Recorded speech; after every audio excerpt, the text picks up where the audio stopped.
বন্ধুগণ নমস্কার। প্রথমে আপনাদের অনুরোধ করব আপনারা আমার চ্যানেলটি সাবস্ক্রাইব করবেন। আজাদি গ্যাং আজ ইন্ডিয়া গেটে এসে পৌঁছে গেছে। তাদের ইস্যুটা কি? ইস্যুটা হচ্ছে দিল্লিতে পলিউশন। হ্যাঁ, দিল্লিতে পলিউশন বেড়েছে, সেটা সমস্ত রিপোর্টেই বলছে। কিন্তু দিল্লিতে পলিউশনের নামে এসে যা দিল্লির আইন শৃঙ্খলা, ইন্ডিয়া গেট জানেন একদম রাষ্ট্রপতি ভবন থেকে সোজা এসে সামনে। বহু লোক বিভিন্ন দিন বেড়াতে গিয়ে ওখানে প্রচুর ট্রাফিক যাতায়াত করে।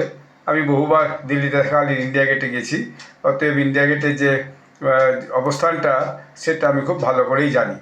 তো যাই হোক, কিন্তু সেখানে তারা যে এই প্রতিবাদ জানাতে এলো, এসে খানিক পরে সে আজাদি গ্যাংয়ের মেম্বাররা, যাদেরকে আগেও দেখা গেছে, তাদেরই চেহারা দেখা যাচ্ছে এখানে এসে।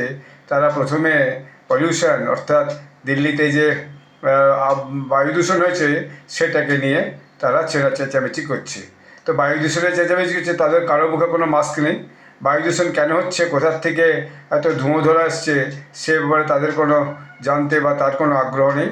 কিন্তু তারা খানিকক্ষণ ওই বায়ু দূষণের প্রতিবাদ করার পর, কারো মুখে কোনো মাস্কও নেই, খানিকক্ষণ বায়ু দূষণের বিরুদ্ধে প্রতিবাদ করার পর তারা যেটা শুরু করলো হচ্ছে মুখ্যমন্ত্রী রেখা গুপ্তার পদত্যাগ চায়। তারপরে যেটা শুরু করলো সেটা আরও মারাত্মক। সেই খবরটা আপনারা তাদের যে যে স্লোগানগুলো সেগুলো একটু শুনুন, তারপর আমি আপনাদেরকে বলছি ঘটনাটা কী।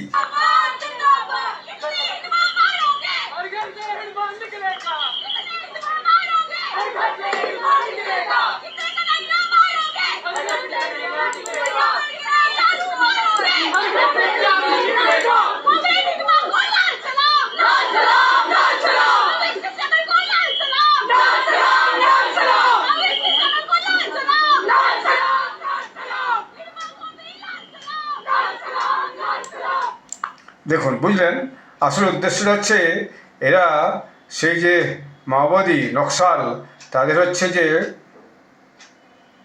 আরবান চেয়ার যাকে বলা হয় আর কি।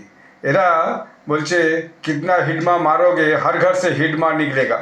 বুঝুন অবস্থাটা। যে হিডমা, যার হাত দিয়ে একটা সময় ছত্তিশগড়ে অপারেশন চালিয়ে একসাথে 36টা জওয়ানকে, যারা দেশ সেবার জন্য উৎসর্গীকৃত, তাদেরকে হত্যা করেছিল। কত মায়ের কোল থেকে তাদের ছেলেকে টেনে নিয়ে এসে এই মাওবাদীরা হত্যা করেছে।